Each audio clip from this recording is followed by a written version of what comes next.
우리에게 셀 수 없이 많은 감사의 제목을 주신 하나님께 감사를 드립니다. 또 그 감사의 마음을 다하여 하나님께 찬양을 돌려주신 우리 안성훈 장로님 부부에게 감사를 드립니다.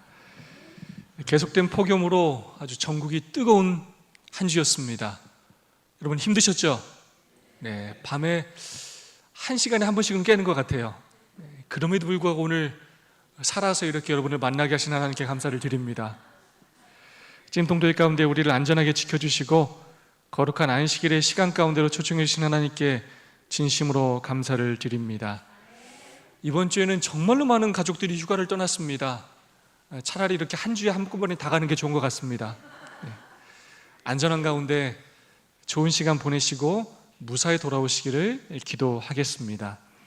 날씨는 덥지만 하나님과 성도님들과의 그 교제 속에서 은혜가 넘치는 안식일 되시기를 간절히 소망합니다. 옆 사람과 뜨겁게 사랑과 소망을 담아서 인사하고 시작하도록 하겠습니다. 손잡고 안아주시면서 하늘까지 함께 갑시다 라고 인사해 주시면 감사하겠습니다.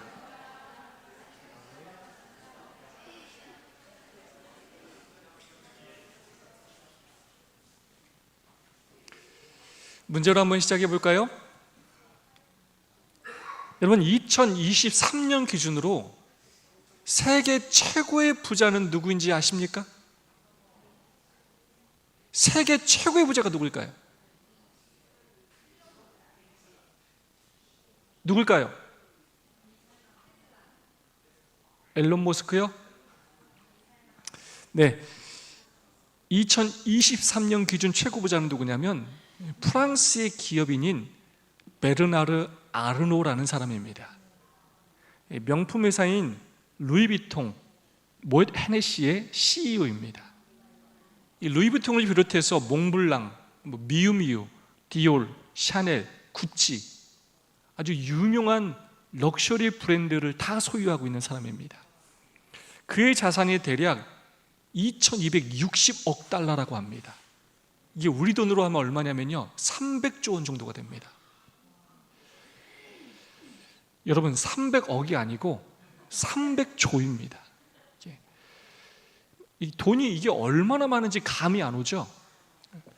여러분 하루에 1억씩 번다고 할 때 1년에 얼마 법니까? 365억을 법니다.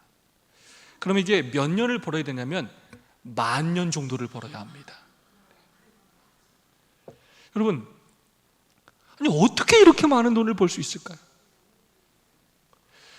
오늘날 세계 최상위권 부자들이 대부분 미국 실리콘밸리를 기반으로 한 IT 기업가들과 이 투자가들이라는 점을 감안하면 이 럭셔리 브랜드와 부동산을 통해서 기성산업 분야에서 성공하는 이런 케이스는 아주 특이한 케이스라고 합니다. 세계에서 최고의 부자. 여러분 이런 타이틀을 얻는다는 건 쉽습니까? 결코 쉽지 않습니다. 지금 세계 인구가 80억 명이 넘어요. 이 80억 명 중에 1등인 것입니다. 세상적으로 볼 때 베르나르 아르노는 이 세상에서 가장 성공한 사람 중 한 명입니다. 그럼 그의 성공이 우연히 이루어진 것인가? 부모를 잘 만나서 그런가? 그렇지 않습니다. 그는 이런 말들을 인터뷰 때마다 했습니다. 모든 사람이 이룰 수 있다. 그러나 모든 사람이 그렇게 하지는 않는다. 그렇게 하려면 열정이 필요하다.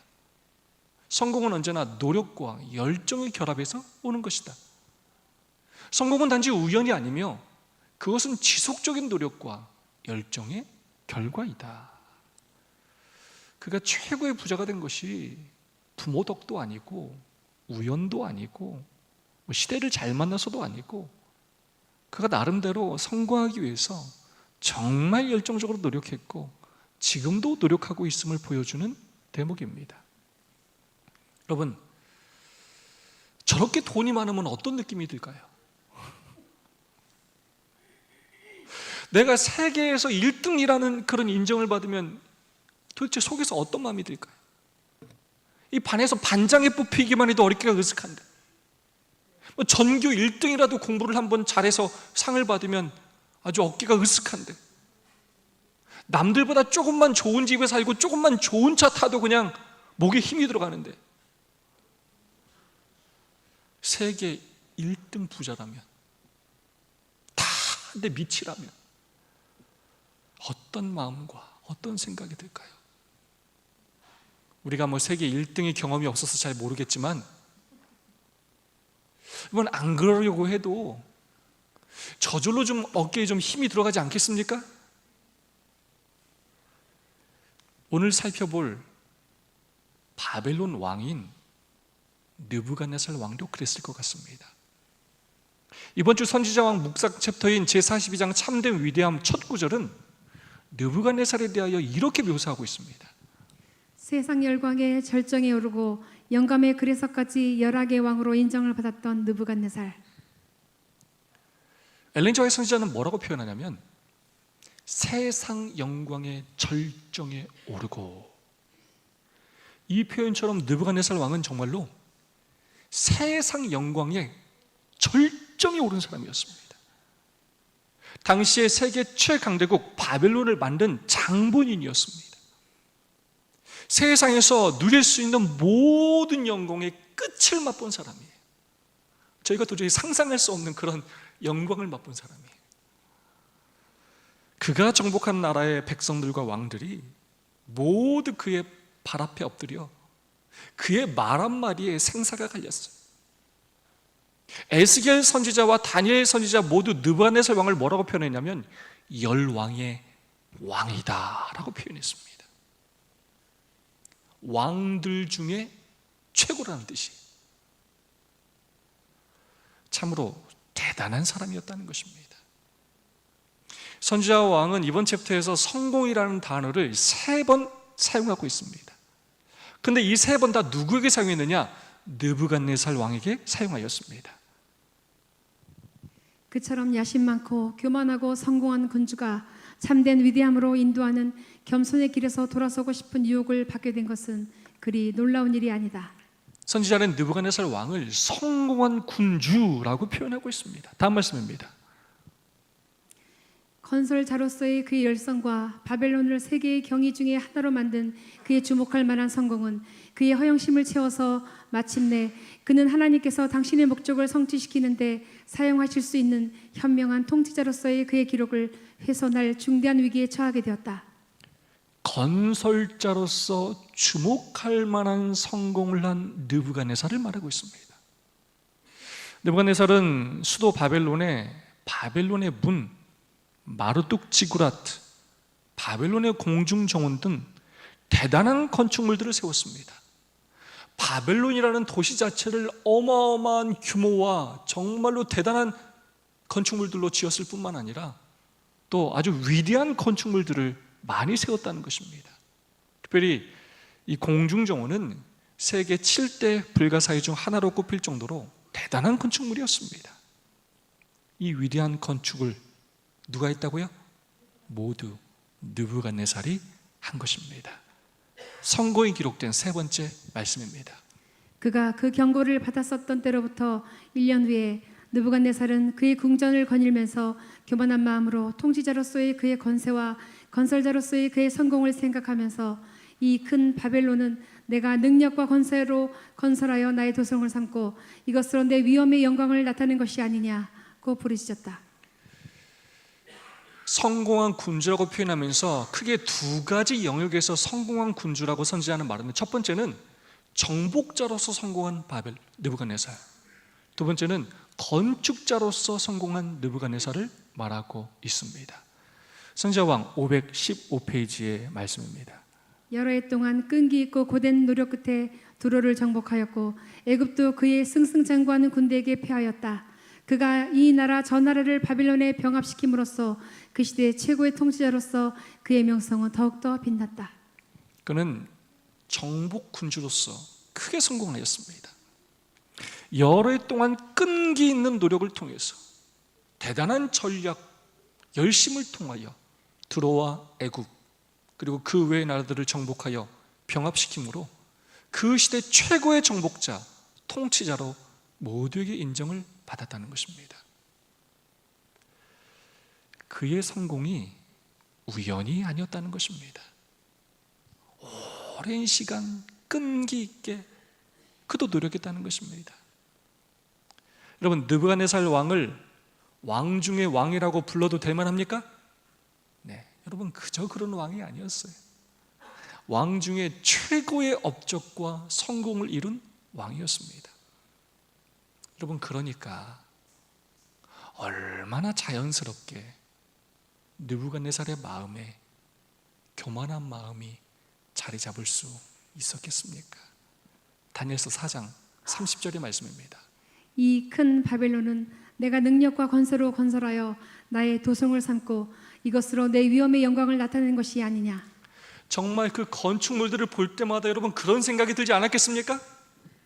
저는 이 교회, 조그만 교회를 리모델링 한 것만 봐도 얼마나 뿌듯하고 기쁘고 행복한데, 이 어마어마한 건축물들을 볼 때마다 이 느부갓네살 왕의 마음속에 얼마나 자부심이 느껴졌겠습니까? 그 백성들을 볼 때마다, 그가 이룬 그 모든 것들을 생각할 때마다 어떻게 자신을 높이지 않을 수 있었겠습니까? 그래서 느부갓네살의 그 성공은 자연스럽게 그를 교만으로 인도하였습니다. 그 마음에 교만함과 허영심이 자리 잡아서 느부갓네살을 통해 하나님의 목적을 성취시키는 일에 있어서 큰 위기에 처하고 말았습니다. 여러분, 그런데 이게 웬일입니까? 이번 챕터의 성경 본문인 다니엘서 4장은 이렇게 시작합니다. 4장 1절로 3절의 말씀입니다. 느부갓네살 왕은 천하에 거하는 백성들과 나라들과 각 방언하는 자에게 조소하노라. 원하노니 너희에게 많은 평강이 있을지어다. 지극히 높으신 하나님이 내게 행하신 이적과 기사를 내가 알게 하기를 즐겨하노라. 그도다 그 이적이여 능하도다 그 기사여 그 나라는 영원한 나라요 그 통치는 대대에 이르리로다. 다니엘서 4장은 느부갓네살 왕의 포고문, 즉 조소로 시작하고 있습니다. 개인 간증으로 시작하고 있습니다. 근데 그 간증의 내용이 중요합니다. 이 교만과 허영심으로 가득 찼던 그가, 자신의 성공과 업적과 영광을 높이던 그가 지극히 높으신 하나님을 높이고 있는 것입니다. 자신의 나라 바벨론이 영원하기를 바랬던 그가, 그 나라, 하나님의 나라는 영원한 나라요 그 통치는 대대에 이르리로다. 이제는 자신의 나라가 아니라 하나님의 나라가 영원하기를 바라고 있는 것입니다. 아니, 어떻게 느부갓네살에게 이런 일이 일어난 것일까요? 그래서 오늘은 어떤 이유로 교만했던 느부갓네살이 하나님을 찬양하는 사람으로 달라졌는지, 우리 느부갓네살이 달라졌어요. 어떻게 달라졌는지 그 이유를 살펴보고자 합니다. 느부갓네살이 달라진 이유 첫 번째입니다. 하나님께서 은혜를 베푸사.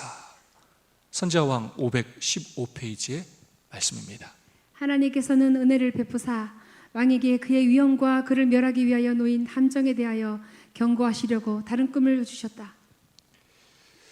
그렇게도 교만하던 느부갓네살이 달라질 수 있었던 가장 큰 이유는 바로 하나님의 은혜 때문이었습니다. 다니엘서 2장에서 살펴봤던 것처럼 하나님은 특별한 목적으로 느부갓네살을 선택하셨습니다. 하나님의 막대기로 선택하셨습니다. 그리고 그에게 다니엘을 통해 미래에 될 일을 꿈을 통해 알게 하셨습니다.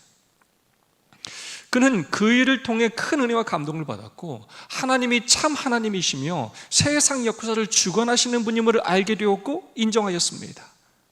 다니엘서 2장 47절의 말씀입니다. 너희 하나님은 참으로 모든 신의 신이시요 모든 왕의 주제시로다. 내가 능히 이 은밀한 것을 나타내었으니 내 하나님은 또 은밀한 것을 나타내시는 자시로다. 그러나 지난주에 살펴봤던 것처럼 이 은혜와 감동이 오래 가지를 않았습니다. 한동안은 지속되었으나 세속적인 야심과 교만 때문에 그는 다시 우상숭배를 시작하게 되었습니다. 하나님을 높이는 일을 그치고 다시 자신을 높이기 시작했습니다. 그래서 그는 다니엘서 3장에서 금신상을 만들어 놓고 강제적으로 절하게 하는 법령을 만들었습니다. 근데 그때 하나님께서 어떻게 하셨습니까? 선지자왕 506페이지 지난주에 살펴봤던 말씀입니다. 그러나 하나님께서는 다르게 되도록 정하셨다. 모두가 절하였지만 목숨을 걸고 하나님께만 충성하는 다니엘의 세 친구를 하나님은 준비하셨습니다. 느부갓네살과 바벨론의 백성을 구원하시기 위해 그들에게 하나님의 살아계심을 선포하기 위해 미리 준비하신 것입니다. 그래서 다니엘의 세 친구의 그리 아니하실지라도의 그 믿음을 통해서 하나님의 살아계시며 하나님께서 풀무불과 느부갓네살 왕의 손에서 당신의 백성을 구원하시는 구원자임을 온 세상에 알게 하셨습니다. 이 놀라운 기적을 눈앞에서 본 느부갓네살이 어떤 고백을 하였습니까? 사드락과 메삭과 아벳느고의 하나님을 찬송할지로다. 그가 그 사자를 보내사 자기를 의뢰하고 그 몸을 버려서 왕의 명을 거역하고 그 하나님 밖에는 다른 신을 섬기지 아니하며 그에게 절하지 아니한 종들을 구원하셨도다. 눈앞에서 풀무불에 던졌던 그 병사는 죽었으나 정말 머리털 하나 타지 않았던 다니엘의 세 친구와 그리고 풀무불에 있었던 정말로 예수님의 모습을 본 그는 하나님을 찬양하지 않을 수가 없었습니다. 자신을 높이던 그가 또다시 하나님을 높이게 되었고 고백하게 되었습니다. 그리고 한 20여 년의 세월이 흐르게 되었습니다. 연대기 성경은 다니엘서 3장의 사건을 BC 584년경으로 보고 있고 다니엘서 4장의 사건을 한 20여 년 후인 586년, BC 586년에서 562년 경으로 보고 있습니다. 이때는 바로 이집트와 두로에 대한 정복 전쟁도 마치고 또한 그 위대한 건축물들도 완성한 후였던 것으로 보입니다. 이 부분을 선지자 왕은 정확하게 이야기하고 있습니다. 건설 자로서의 그의 열성과 바벨론을 세계의 경이 중에 하나로 만든 그의 주목할 만한 성공은 그의 허영심을 채워서 마침내 그는 하나님께서 당신의 목적을 성취시키는데 사용하실 수 있는 현명한 통치자로서의 그의 기록을 훼손할 중대한 위기에 처하게 되었다. 3장에서 그런 사건이 있었던 다음에 그의 정복 전쟁은 더욱더 성공하였고 그의 위대한 건축물들도 거의 다 세워지게 되었습니다. 그런 성공이 그의 마음을 또 달라지게 했다는 것입니다.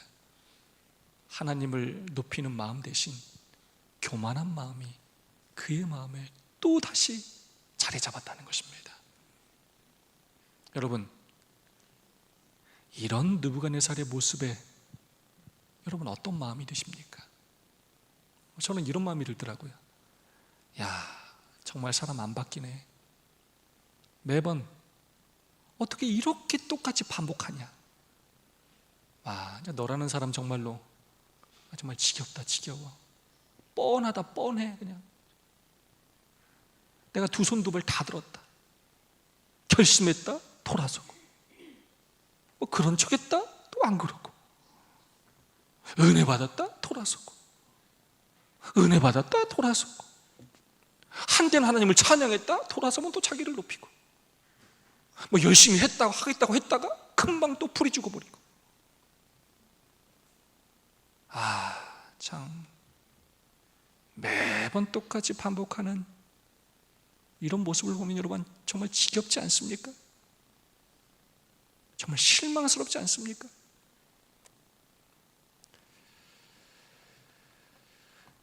은혜 받아서 새로운 삶을 살 것처럼 보이다.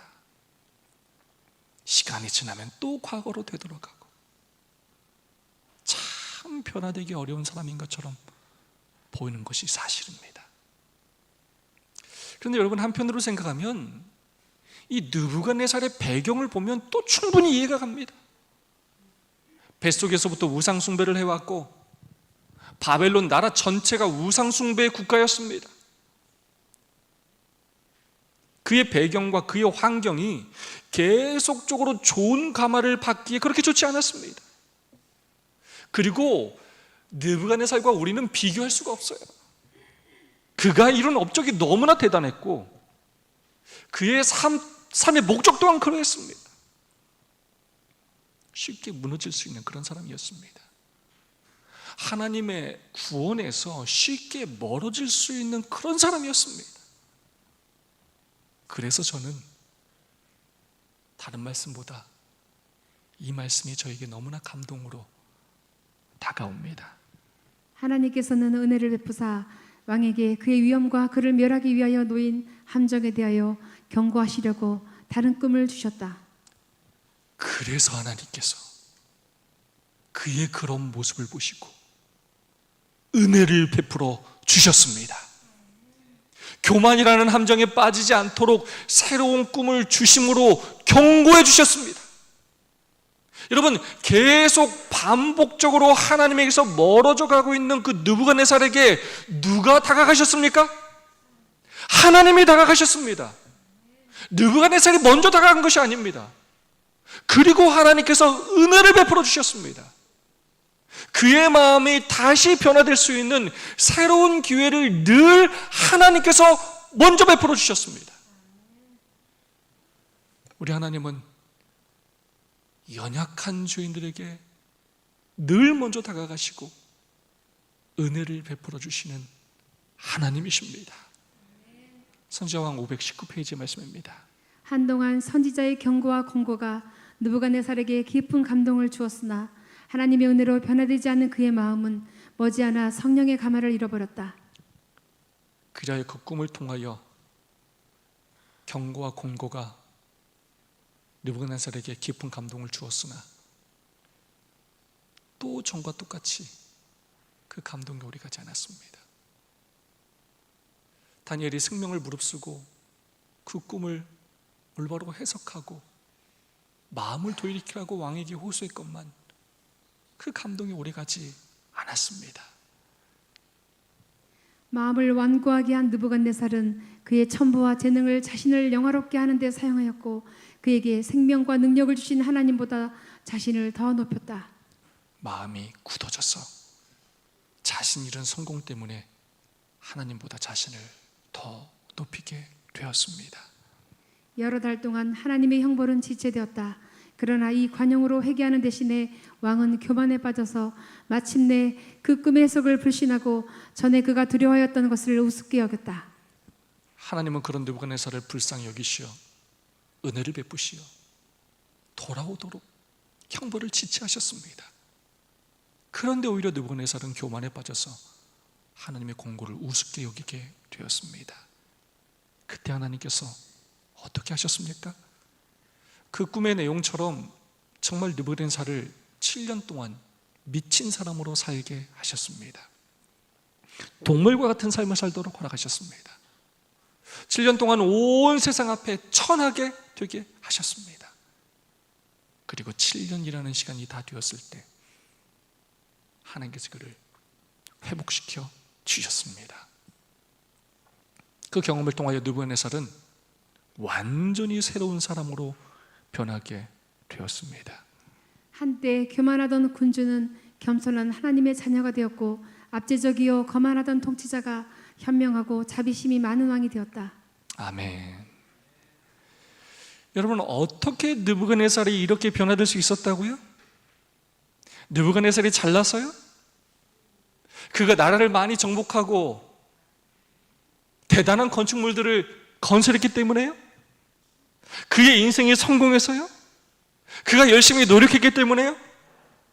아닙니다. 바로 하나님의 은혜 때문입니다. 교만의 함정으로 빠져가는 그를 구하고자 꿈으로 경고하셨고 그 경고를 무시했을 때는 특별한 사건을 통해 그를 교훈하시고 깨닫게 하심으로 기적과 같은 방법으로 그를 변화시키셨습니다. 짐승과 같은 삶을 산 7년은 느부갓네살을 변화시키기 위한 하나님의 계획이었고 그런 가운데 그의 왕위와 그의 생명을 지키신 일과 하나님이 예정하신 때가 되었을 때 마침내 그를 회복시켜 주신 그 일은 정말로 기적과도 같은 일이었습니다. 그래서 느부갓네살은 조서에서 다음과 같이 고백하고 있습니다. 지극히 높으신 하나님이 내게 행하신 이적과 기사를 내가 알게 하기를 즐겨하노라. 자신이 7년 동안 당한 그 일을 뭐라고 표현한다고요? 이적과 기사다라고 표현하고 있어요. 그 경험을 통하여 자신이 완전히 깨어지고 변화되었음을 하나님 앞에 고백하고 있는 것입니다. 하나님께서 은혜를 베푸사, 하나님의 은혜가 그를 완전히 변화시킨 것입니다. 이 일을 통해 느부갓네살은 나의 하나님을 경험하였습니다. 지금까지는 그가 나의 하나님이 아니라 다니엘의 하나님, 다니엘의 새 친구의 하나님을 그는 만났습니다. 그런데 이 7년이라는 경험을 통해서 나의 하나님을 만나는 경험을 제대로 하게 된 것입니다. 그래서 지금 내가 만난 하나님을, 내가 경험한 기적과 기사를 간증하고 있는 것입니다. 그렇게 하나님의 은혜를 경험하게 되자 그의 삶이 완전히 변하게 된 것입니다. 세상에서 가장 큰 나라로 하여금 당신을 찬양할 수 있게 하신 하나님의 목적은 이제 성취되었다. 느부갓네살이 하나님의 은혜와 인자와 권위를 공중 앞에서 인정한 그의 공적인 성명은 성경의 역사에 기록된 그의 생애 최후의 행위였다. 느부갓네살 왕에 대한 성경의 마지막 기록은 자신을 높이는 기록이 아닌 하나님의 은혜와 권위를 찬양한 일이었습니다. 이 일을 통해 하나님은 느부갓네살을 왕으로 세우신 하나님의 목적을 성취하게 되셨습니다. 저는 이 느부갓네살 왕을 하늘에서 만날 수 있을 것이라 생각합니다. 우리의 삶도 이렇게 될 수 있기를 간절히 소망합니다. 우리의 삶의 마지막 순간도 내가 이룬 성공과 나의 업적과 나의 소유를 자랑하는 것이 아니라 하나님의 은혜와 인자와 권위를, 나를 통하여 이루신 놀라운 기적들을 많은 사람 앞에서 인정하고 찬양하는 삶이 되기를 소망합니다. 그게 우리의 마지막 잠들 때의 고백과 간증이 될 수 있기를 소망합니다. 우리의 삶도 하나님의 목적을, 나를 통하여 이루시고자 하는 그 하나님의 목적을 성취하는 삶이 되기를 소망합니다. 그런데 이 일이 하나님의 은혜로 이루어진 일임을 우리는 잊지 말아야 합니다. 느부갓네살의 그 모습이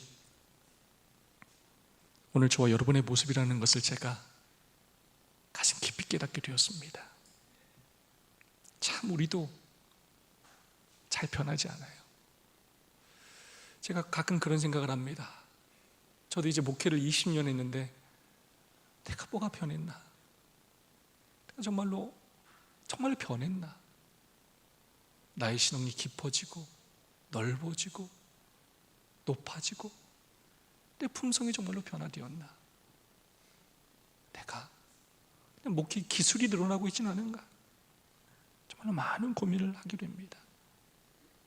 은혜 받았다, 금방 돌아서고, 결심했다, 금방 포기하고, 우리의 죄된 본성이, 때로 우리의 환경이 우리를 금방 무너지게 합니다.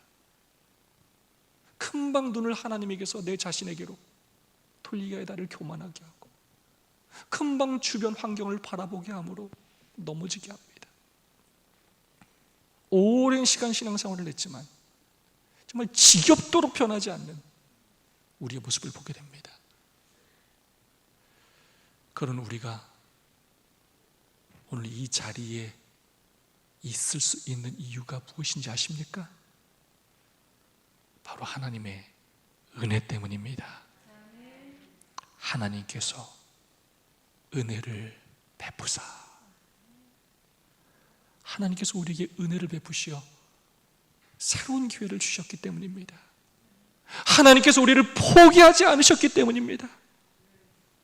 변화되지 않는 우리를 포기하지 않으시고 우리에게 집요하게 은혜를 베푸셨기 때문입니다. 그곳으로도 안 될 때는, 마음이 완악해져서 그곳으로 안 될 때는 기적을 베푸시면서까지 우리를 변화시키기 위해 노력하셨기 때문입니다. 우리가 몰라서 그렇지 지금도 얼마나 우리를 믿음 안에 살게 하시려고, 우리의 교만한 마음을 돌이키시려고 많은 기적들을 사용하고 계시는지 모릅니다.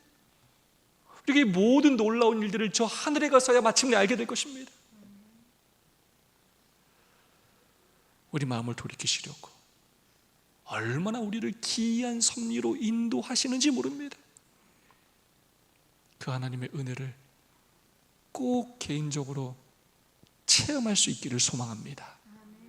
꼭 깨달아 알 수 있기를 소망합니다.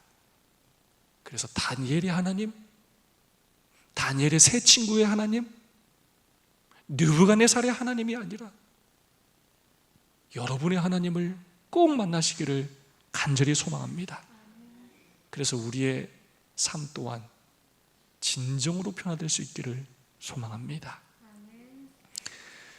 느부갓네살이 달라진 이유 두 번째입니다.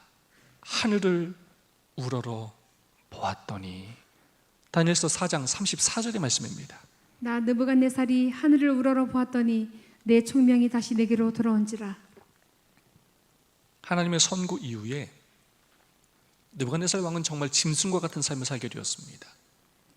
궁을 떠나서 짐승처럼 동물들과 함께 7년이라는 시간을 보내게 되었습니다.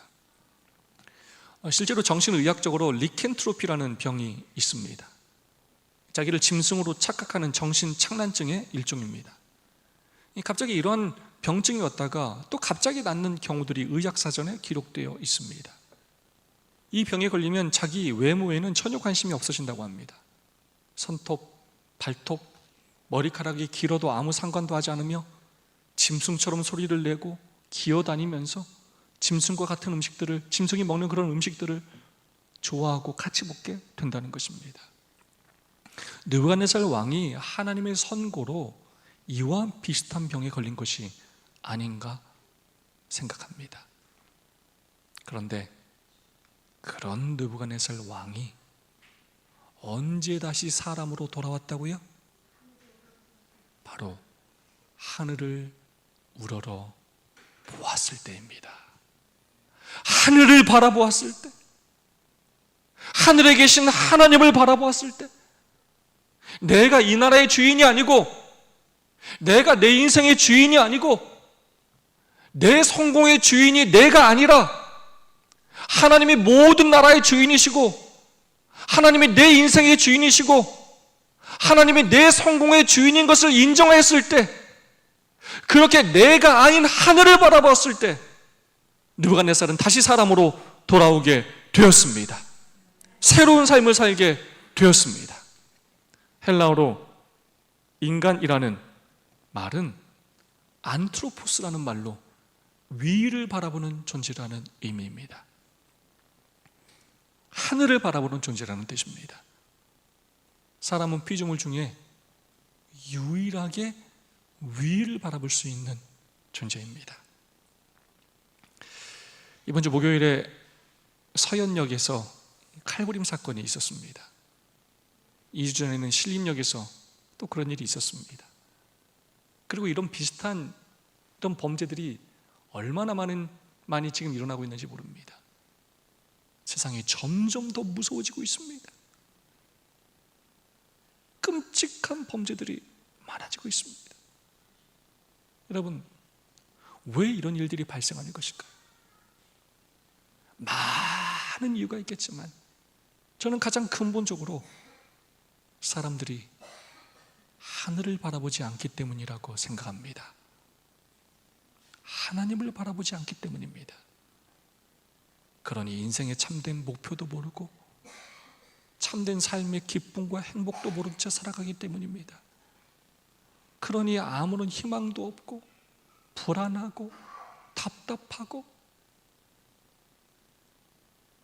외톨이가 되어가고 삶의 희망이 없기 때문입니다. 사람답게 살려면, 진짜 행복한 삶을 살려면 하늘을 바라봐야 합니다. 나의 삶의 참된 가치를 깨달으려면 하늘을 바라봐야 합니다. 오늘 우리는 얼마나 자주, 얼마나 간절히 하늘을 바라보며 살고 있습니까?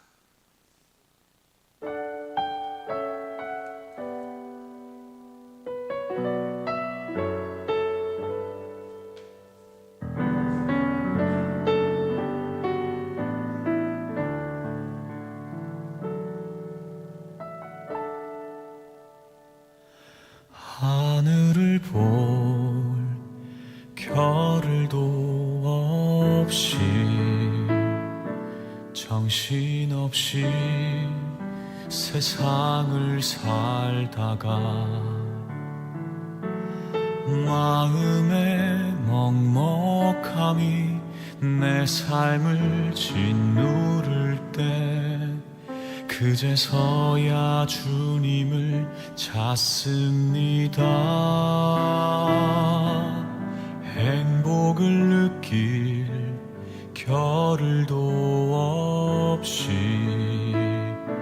분주하게 세상을 살다가 인생의 허무함이 내 삶을 짓누를 때 그제서야 주님을 찾습니다. 오늘도 여전히 주님은 그 자리에서 우리를 끊임없이 돌보시는데 부족한 내 영혼은 아직도 갈 길을 모릅니다. 내게 믿음 주소서, 내 연약한 마음 돌보소서. 한없는 주님의 사랑 알게 하소서. 영원까지 그의 백성 지키시는 우리 하나님 바라보며 살게 하소서.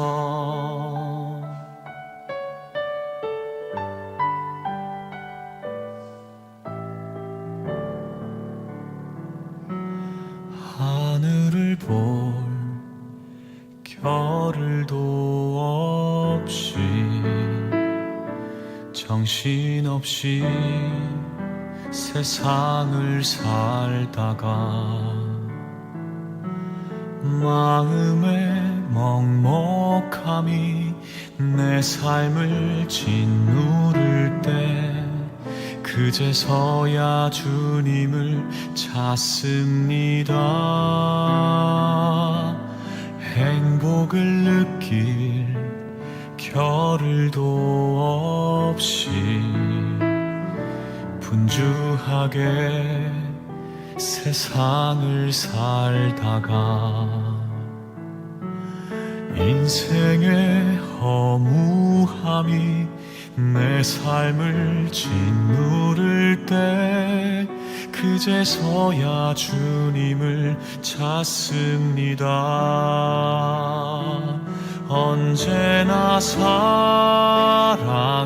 주님은 그 자리에서 끝까지 놓지 않고 붙드시는데 부족한 내 마음은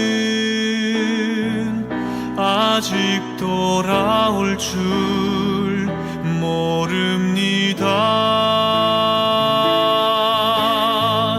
모든 것을 다 잃은 것 같던 순간에도 아픔이 다 내 것인 것 같다 해도 항상 지키시는 나의 주, 세상을 살아갈 힘 되시네.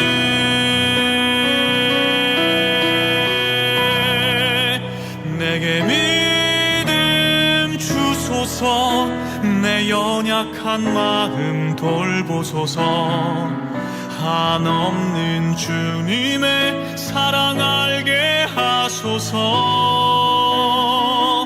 영원까지 그의 백성 지키시는 우리 하나님 바라보며 살게 하소서. 하늘 보며 살게 하소서.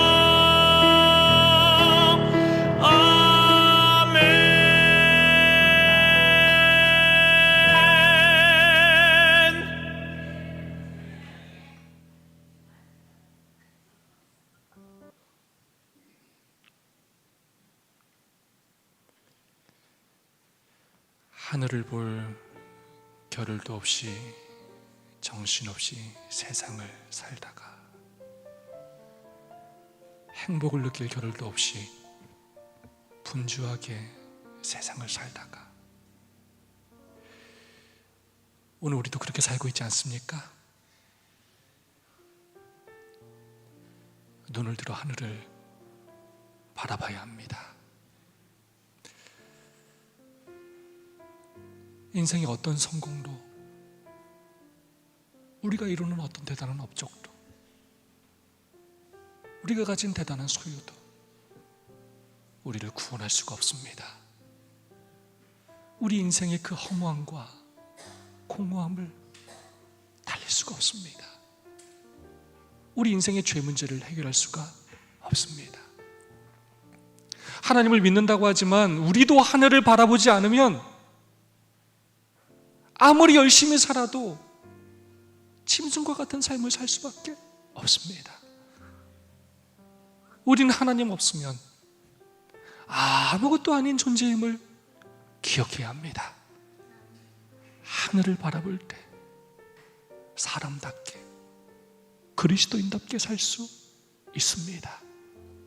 하늘을 바라봐야 나를 향한 하나님의 목적을 올바로 깨달을 수 있습니다.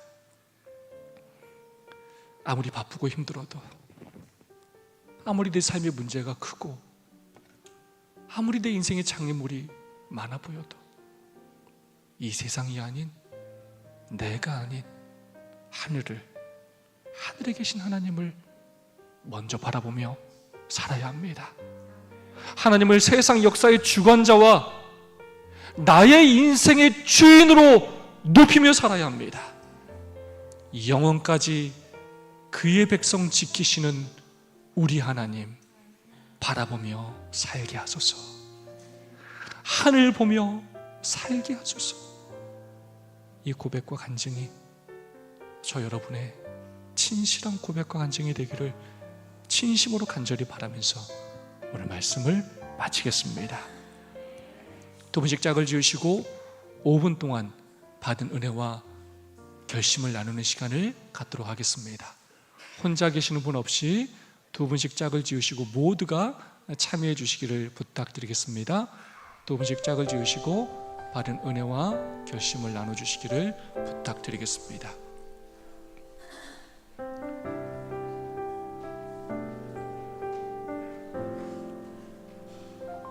김재복 장로님,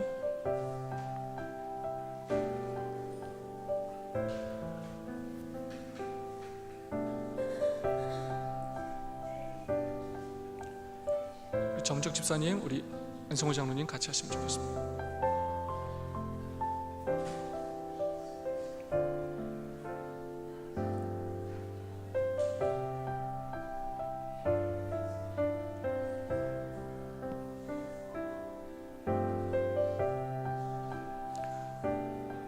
정적 집사님, 우리 이재복 집사님 같이 좀 해주시고.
오늘은 모든 성도를 대표하여 우리 강춘호 집사님께서 받은 은혜와 결심을 나누어 주시겠습니다.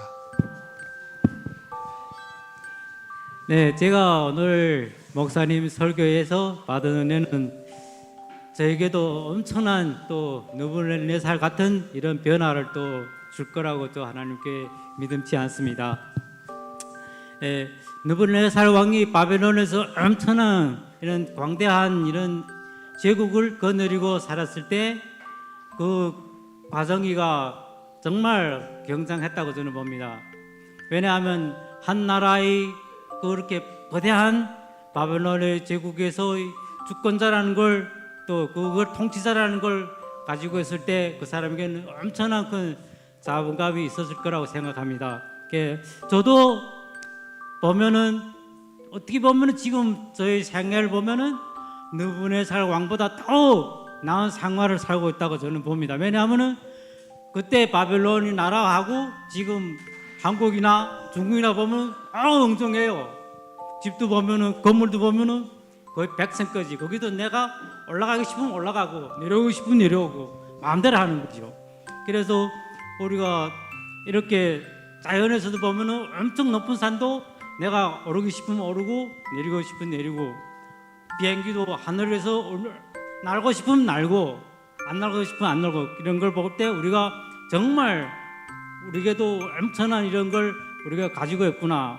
하지만 이것이 우리 것이 소중한 것인가 소중한 것인가는 또 느부갓네살 왕에게 보여준 것처럼 이것이 아무리 긍정하고 위대하고 존귀해 보일지라도 이것이 다 없어진다는 걸 보여주는 것 같습니다. 그래서 느부갓네살이 그 위대함을 다 놓고 제일 낮은 짐승으로 하나님의 7년 동안 은혜의 기간을 받아들였을 때 하나님께서 크나큰 은혜를 주셔가지고 하나님을 알 수 있는 것과 또 하나님을 만날 수 있는 것을 또 하나님을 다니엘 하나님으로부터 자기 하나님을 또 되는 이런 걸 보여줬을 때 우리에게도 똑같게 그와 같은 교훈으로 우리를 이스라엘 하나님으로부터 시작해서 우리는 지금 우리와 함께하는 하나님을 또 모시고 지금 이 자리에도 하나님 우리가 함께 하신다는 걸 믿게 되는 것 같습니다. 그래서 우리도 우리에게 가진 이런 조건들을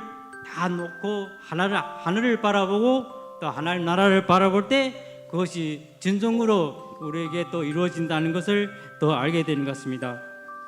성경 말씀에대로 바라는 것이 믿음은 바라는 것들이 실상이요 보이지 않은 것들이 증거라고 하나님은 보이는 것을 통해서 보이지 않은 것들을 우리에게 주신다는 것을 또 더 소망하게 됐습니다. 우리에게는 아름다운 나라도 있고 또 지금 살고 있는 것들이 우리에게 언젠가는 또 없어질 것이라고 또 성경은 말하고 있습니다. 바벨론이 언젠가는 무너진다고. 그래서 우리에게는 영원한 하나님이 계시고 우리가 또 영원한 나라를 보장해 주신 천국이 있다는 것을 더 소망하고 더 바라고 더 믿어 나가야 된다는 것을 또 더 다짐하는 또 그러한 시간이 됐습니다. 감사합니다. 강춘호 집사님을 주님의 이름으로 축복합니다. 헌금 시간입니다. 내 하나님이 여호와 곧 여호와께서 그의 이름을